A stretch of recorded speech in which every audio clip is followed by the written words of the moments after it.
On time.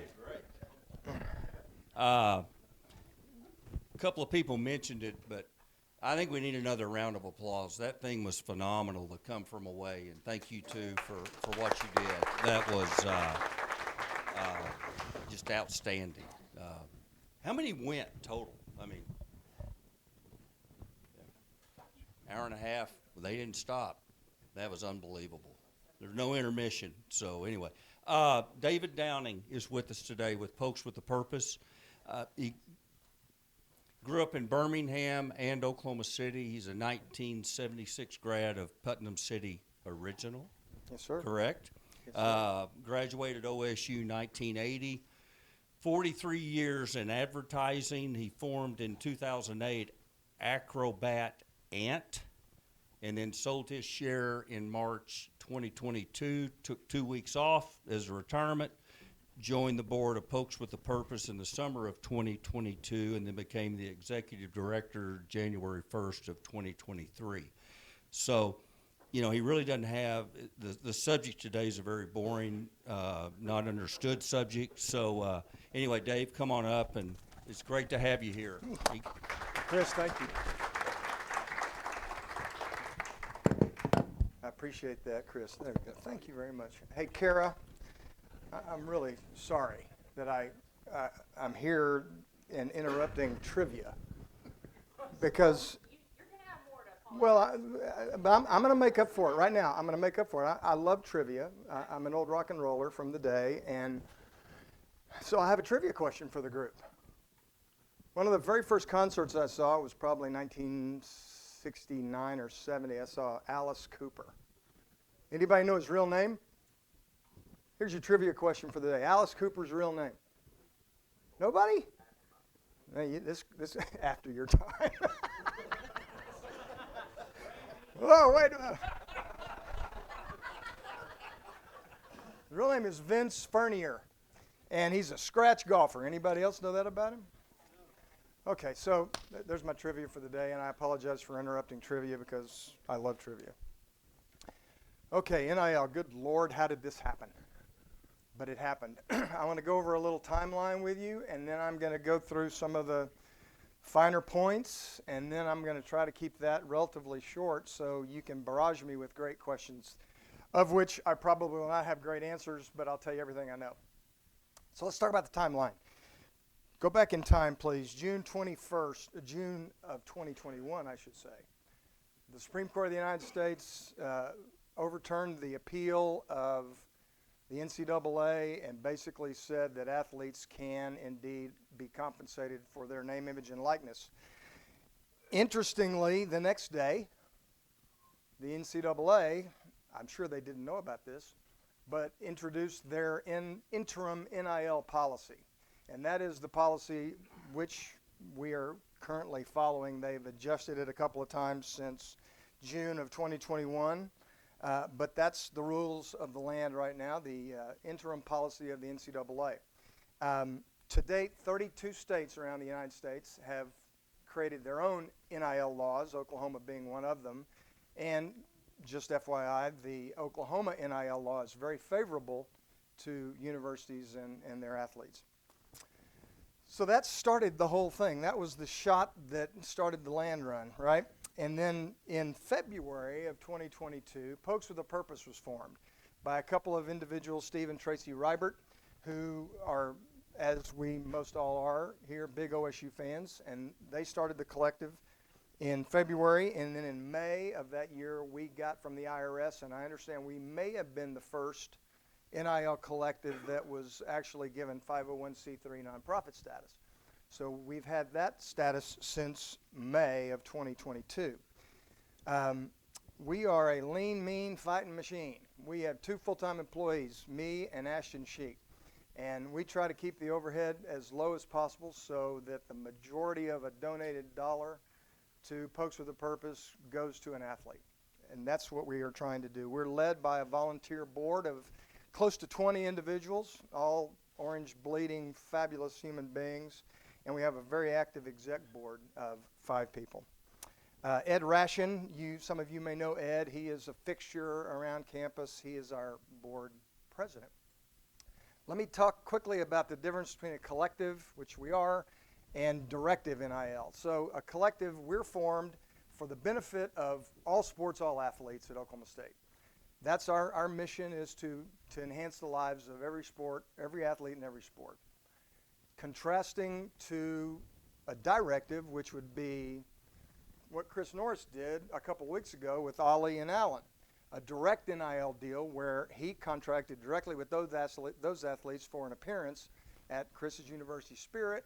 They performed a service. They were compensated. A direct deal. We can do those, but those are fraught with lots of time and detail, and we do them, but we rather would focus on all sports, all athletes, the collective group of athletes. So that's a little bit about Pokes with a Purpose. Let's kind of talk about the rules of engagement, the NCAA's interim policy. The interim policy, when it was put down the next day after the Supreme Court made their ruling, it basically gives the same opportunities to athletes that ordinary citizens already had, but that athletes heretofore didn't have, and that's the ability to be compensated for their name, image, and likeness. They can have sports agents or marketing reps. That's legal under the NCAA's interim policy. The deals have to be quid pro quo. So every NIL agreement has to have a service associated with a fee, what they're compensated, the quid pro quo. Now, are those quid pro quos fair market value? Well, depends on how you define fair market value. Most people define fair market value as you and I make a deal, I'll give you a service, you give me a fee. If we agree, a market has been made. So therefore, fair market value exists in that particular situation. But there has to be quid pro quo. It has to be documented in the agreement with the athlete, what they are doing specifically for what they are being compensated. So that's part of it. Athletes cannot be paid to play. They cannot receive NIL just because they're on a team. That is illegal. That's a prohibition. That is not allowed, nor is pay for performance. We can't, every time Carson Bench hits a homer, we can't pay him $10. That's illegal. That is a pay for performance. That is prohibited. NIL cannot be used as an inducement to recruit or enroll in a university. I can't tell an athlete, number one, I can't talk to any prospective student athlete at all. That also is illegal. But NIL cannot be promised to an athlete to induce them to come to an institution. That is illegal. Athletes cannot be compensated by the university directly. That is illegal. Now, are there bad actors out there? 100%, every single day. What we have heard specifically and many times is a coach at an institution will say to an athlete, you come here and your NIL will be $500,000. And what that coach really means is that athlete's total compensation package might be valued at $500,000 when you consider out-of-state tuition, 4 years. You consider food and room and board for 4 years. You consider books. You consider all these other parts of a scholarship that somehow gets rolled into NIL, which is 100% not part of name, image, and likeness. That's what a scholarship athlete earns already. But yet, the NIL deal's $500,000. And that all of a sudden is very sexy to some 18-year-old, right? But it's the way, kind of like politics, isn't it? Yeah, I think it is. But there's just misinformation, misstatements in the whole recruiting process, and that happens every day. Now, Oklahoma State is very, very, steadfast is a good word, in making sure that we as an institution, we as an NIL collective, are following the rules. And so here are a few handy guidelines as adopted not only by the NCAA in their interim policy, but also through the university. Pokes with a Purpose, just like many of us in here, are considered boosters because we meet the criteria and the definition of booster. We are somebody who supports athletics at Oklahoma State. Oklahoma State cannot have any recruiting conversations nor communication, Pokes with a Purpose cannot have any recruiting conversations nor communication with a prospective student athlete. That's prohibited. Anybody that's in the portal, we can't talk to them until they are committed to the university, and therefore then we are able to communicate with them, but not until they are tethered to the university. We cannot promise nor guarantee NIL based on enrollment. That's an inducement, obviously. Coaches, and this is where it gets a little gray, because while a coach can't promise a prospective student athlete, your NIL deal is going to be X. That is illegal. That's considered an inducement, but what they can do is set a level of expectation. You know, Charlie, running backs at Oklahoma State are pretty good, and running backs at Oklahoma State can earn maybe up to this in NIL. You come to Oklahoma State, and you could probably expect something similar to that. But we can't talk about that until you commit. So you see where that's a little grayish. You know, you can't make a promise, but you can set a level of expectation. Wink, wink, nod, nod. Coaches cannot arrange nor organize meetings between the collective and prospective student athletes. Again, we can't have any conversations nor any communications with any prospective student athlete until they're tethered to the university.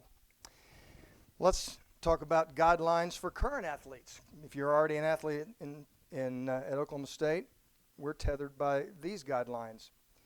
Each athlete's name, image, and likeness compensation is based on a fair market value assessment of that athlete's market value of their name, image, and likeness. And that's something that we and the athlete agree is their fair market value. And that's, again, maybe a little grayish, but two parties have agreed that that's the value, therefore that is the value. It's an independent case-by-case basis. It's not a blanket thing. It's not about being on a team. It's not about being in a position group. It's not about anything other than what you and I think your fair market value is of your name, image, and likeness. OSU can't communicate specific athlete requests to us. Hey, Chucky wants a truck. Can you get him a truck? That's illegal. The university cannot provide funds to us.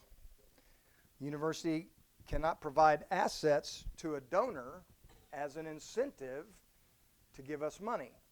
Charlie, if you give if you give money to the collective, I'll give you box seats. That's illegal. What OSU can do for us is they can assist us in raising money, and they have been fabulous at this over the last 3 or 4 months. Larry Reese and his guys at OSU Giving, when they're making pitches for the new wrestling room or the Human Performance Center, they're pitching the Pokes with a Purpose Collective as well, and those guys are terrific. The university can provide assets to us as a sponsorship agreement that would allow, assuming that it's the same sponsorship agreement benefits that go to any other sponsor. And I'm speaking specifically about the intellectual property, the marks of the university, and those kinds of things. They can help us get that to the extent that they help any other sponsor get that. They can request donors to provide funds to us in general. Hey, Charlie, give the collective some money, will you? You know, they can do that all day, and they do that all day. And they can provide information to us and facilitate meetings with donors, which they do all day. So those are some of the guardrails, the guidelines, the swim lanes, whatever you want to call it. Seems like it changes every single day. Keeping up with the NCAA is, that's above my pay grade, number one, because I'm supposed to be retired.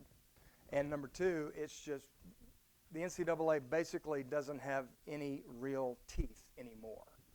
I think the NCAA, and this is just one guy's opinion after being in the job for 12 months, I think they're probably going to end up being, the guys who do the tournaments, and that's probably going to be it. But it would take most of my day to keep up with it, and I've got more things to do. Let me tell you about what they have just enacted, though. They just had a convention a couple of weeks ago. the NCAA did, and they enacted legislation that will become effective in August. This is, I think, the second of their tweaks to their interim policy. And basically, these are 4 things that are done for athlete protections. That's what they call it. This is the athlete protection package, and the caveat, of course, is how can they enforce some of these, and how well can they, if they even can, enforce some of these or regulate them. The first one's called voluntary registration. They're going to establish a voluntary registration process for NIL service providers like agents or marketing reps, financial advisors, CPAs, those kind of things. Basically a blue book of anybody who's related to NIL in any way. It's a centralized source for the industry, if you will, the NIL industry, as well as student athletes and prospective student athletes. The second one, which is probably the most problematic of their 4 new mandates, I guess, is called disclosure. And in this piece, student athletes must disclose NIL agreements over $600 to their university within 30 days of signing that agreement. And the disclosure is to include all the contract terms. Now, Oklahoma State and many of the other Division I schools push back on this really hard to NCAA, but at the end of the day, didn't carry the day. So disclosure is part of it. And as well, prospective student athletes must disclose any deals that they are proposed in the same fashion. The whole idea here is to centralize and de-identify the schools.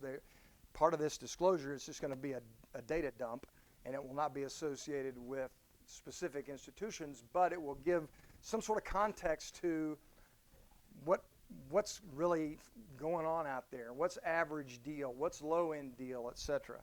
Now, here's the big problem. Ours and probably every other NIL contract in the country has confidentiality language that prohibits them from disclosing the contractual deals, the terms of their deals. So we'll see how that works. But again, these are not supposed to go into effect until August, but have me back on second week of August, and we'll see if they've done it actually. Standardized contracts is the third thing, where basically they would propose specific contract language that every institution, collective, et cetera, would need to follow. This is probably not such a bad idea because of all the bad actors out there. Having some boilerplate contractual language for the athlete might actually help them, help them make informed decisions. And the last one is called NIL education, and I'm all for that. Athletes need to know, and we do the best we can when we're presenting NIL contracts to athletes to tell them, talk to your parents about this. If your family has a financial advisor or a legal advisor, go through this contract with them. Be comfortable with the terms of this, even though our contract's only 2 pages long. It's very simple. But this would give them a good sense for best practice. The NCAA lobbed out 4 or 5 other, spaghetti on the wall kind of ideas at their convention, but none of those have yet been ratified or adopted, so I'm not even going to go into those because that would just get into the weeds. But what I will do now is open up for question and answers. That gives you kind of a good lay of the land in terms of the NIL market or space right now. Yes, sir. Sure sounds like a barrel of snakes. So, without enforcement, what does all of this mean? I mean, has anyone been prosecuted at this point or held accountable? And who does it? And how is the accounting handled? That's a great question. Florida State was just hit with NIL penalties for, was it inducement? Is that what it was? I think it was illegal inducement. Booster previous and getting an arrangement. Got it. It was from illegal booster contacts, but nonetheless, it cost Florida State $5 Now, I'm not up on the specific details, but they were punished. Scholarships, dollars, etc. Just NCAA? Yes, sir. Yes, sir. Now, my best understanding now is NCAA is going to be mostly focusing on inducement violations. The bad actors. Who's going out there and saying, come to Oklahoma State, no, not Oklahoma State, come to OU, and we'll promise you this, illegal inducements. So you said earlier that there was no mechanism for enforcement, but apparently there is. Well, Is that- they would do an investigation, and they would, subpoena records and all kind of things like that. There's not any mechanism now for specific terms, the disclosure piece, but through their process of investigation and auditing, they get to the facts and make a ruling, and they came out against Florida State. Yes, ma'am. Yes, ma'am. I have two questions. Yes, ma'am. One is, it seems to me there's kind of those universities that have a whole lot of money and big donors and all of that, and it's Texas and Oklahoma versus Oklahoma State. Well, is there going to be some kind of differentiating among schools that can pay their quarterbacks $1 million and those who can't? No, ma'am. Ever? Okay, that's a good answer. All right. Not right and the now. Second one, and the second Not right one, now. Okay, the second one is, I don't play football, but just as a person who, if I were a tackle who didn't get a lot of NIL and the quarterback that I'm protecting is making $1 million, I'm going to want a cut of that. Does that quarterback? Now I don't know if that happens, but I can see the line saying, you either pony up a little here, or sorry, buddy, you're not going to be a famous quarterback anymore. Very legitimate scenario. So does that quarterback then have to disclose what he does with the money if he's going to give it to teammates? He would not be required, as I understand it, he would not be required to disclose what he does with his own money. Does that happen? Not that I'm aware, but kids talk. Kids talk. Now let me address the first part of your question. This is all about what we and the athlete agree is the value, the fair market value of their name, image, and likeness. Now, quarterback, if you look at them, they're always talked about. They're always on camera. They're the sexy guys that always get the deals. The linemen, God bless them, are just the big uglies, right, that do the work. That's not true. Quarterbacks do work. Former quarterback, I can tell you. But do linemen get the same deals as premier franchise kind of players? No, ma'am, they don't. And because between us and the quarterback, their fair market value is higher in our agreed upon estimation than the fair market value of the right tackle. And yes, the big schools with big money can basically do what they want.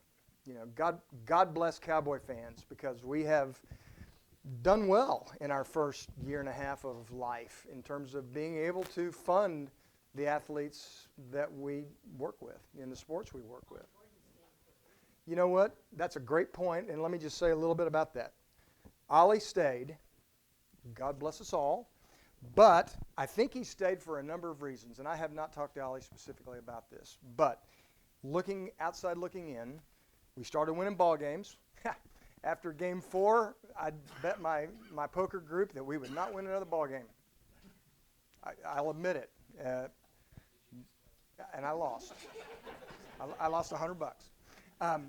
But we started winning ball games, right? And Ollie started having a great year, and we started running the ball. And Alan Bowman did well, and we made the Big 12 championship game, and we had a great bowl game win. I mean, these are all things that just kind of snowballed. I'm sure Ollie loved that. And I'm sure Ollie's linemen loved the fact, and by the way, most of those guys were redshirt seniors last year and are now coming back because they got Ollie. There was a bit of probably a snowball effect.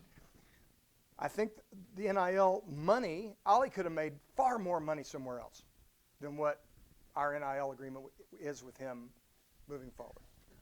A lot more money. So he tells us. Now, was that a legitimate? He wasn't in the portal, so he shouldn't have gotten any kind of promises for money. I'm sure he was given expectation. But nonetheless, he decided to stay. He loves Oklahoma State. He loves Stillwater.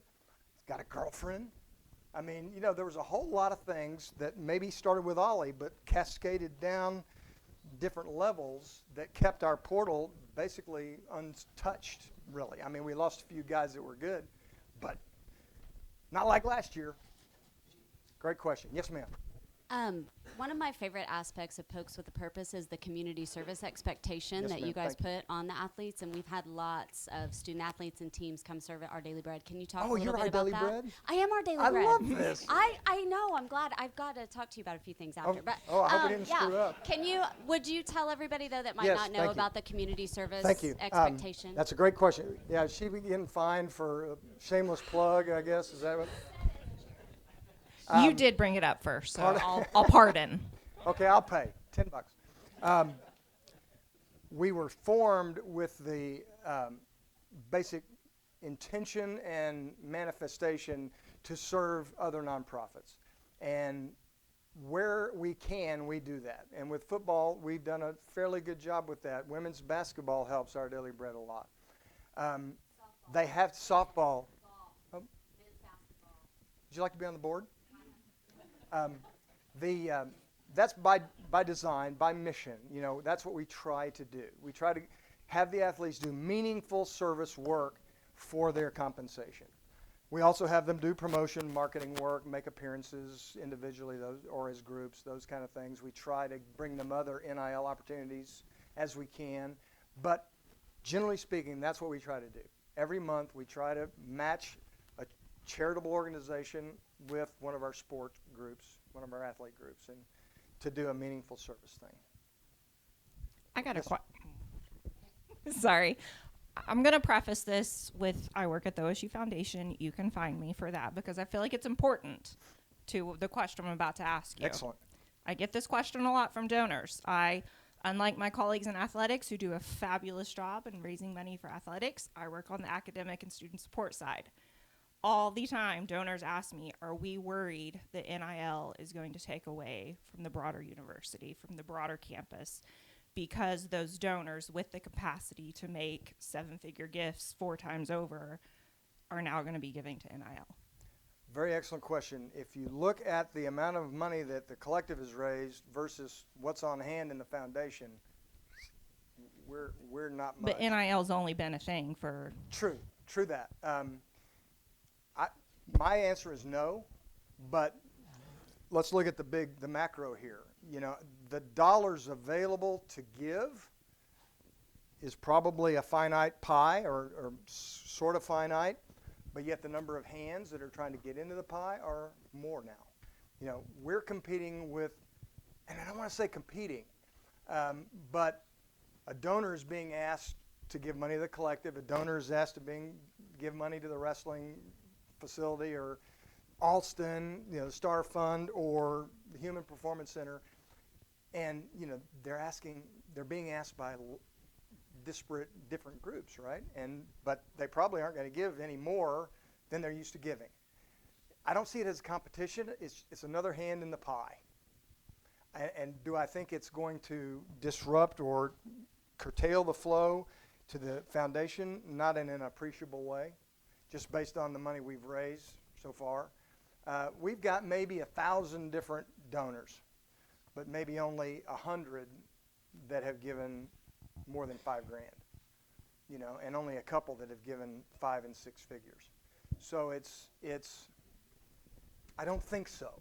But to say that also, we explored an opportunity whereby we could receive foundation dollars, and that was proven to be too close to the university, obviously, to pass muster with the interim policy. And Pokes with a Purpose is money in, money out, right? You're not endowing gifts. You're not doing deferred gifts, anything That is like correct. That?